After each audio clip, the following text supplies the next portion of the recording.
Bismillahirrahmanirrahim. Nahmaduhu wa nusalli ala rasulihil kareem. We greet you with assalamu alaikum wa rahmatullahi wa barakatuh. Is a critically important year for the modern West, because the modern West is led by the United States of America. Pax Americana is still alive. Pax Britannica has receded into history, and Pax Judaica has not as yet replaced Pax Americana. And the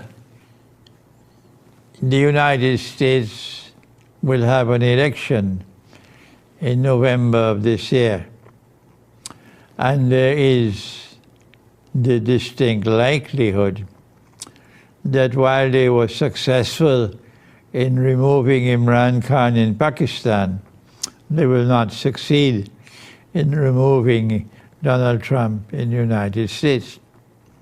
And there is every likelihood that he might win the election and again return as President of the United States. I am not a follower of Trump. I'm only offering you an analysis, so don't come with any nonsense that I'm a follower of Trump. No. What are the implications? A Muslim must be following the sunnah of the Prophet, and the Prophet, Allah's blessing be upon him, was someone who clearly observed his strategic environment. This is the strategic sunnah on which I have lectured in the past. And so we must be looking at the affairs of the world and anticipating what is going to come.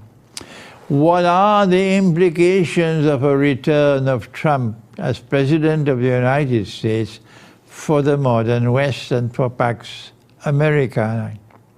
And the first implication is not that they stole the election 4 years ago. That's history.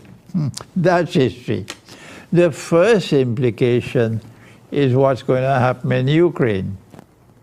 And they are now, the Western world, which is supporting Ukraine in the war with Russia, are now in a state of terror.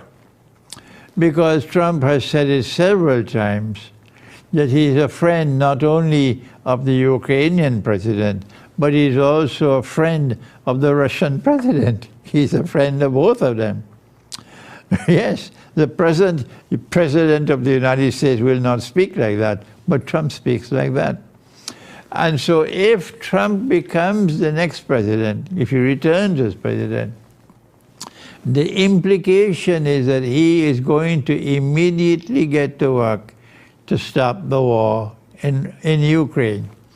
And in order to stop the war in Ukraine, you have to change the Western policy pertaining to that war. That we are going to support Ukraine to the end. That there can be no peace until Russia withdraws from Crimea, Russia withdraws from all the other territories where the Russian people themselves living in Ukraine have voted, we want to be a part of Russia. This policy of the West will have to go. And you have to sit down to negotiate now a peace different from the one that Ukraine wants now at this time. Will the West be prepared to accept this collapse of their strategy pertaining to Ukraine? It will be very embarrassing for Europe.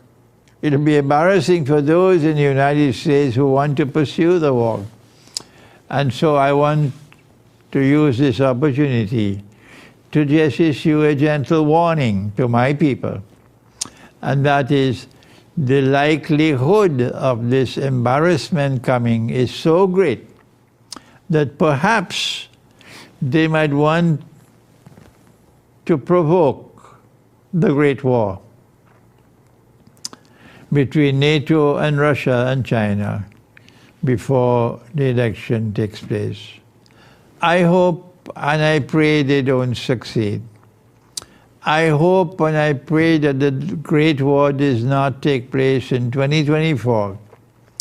But despite the fact that I don't want it to take place, it is still necessary for me to warn of the possibility that it might take place.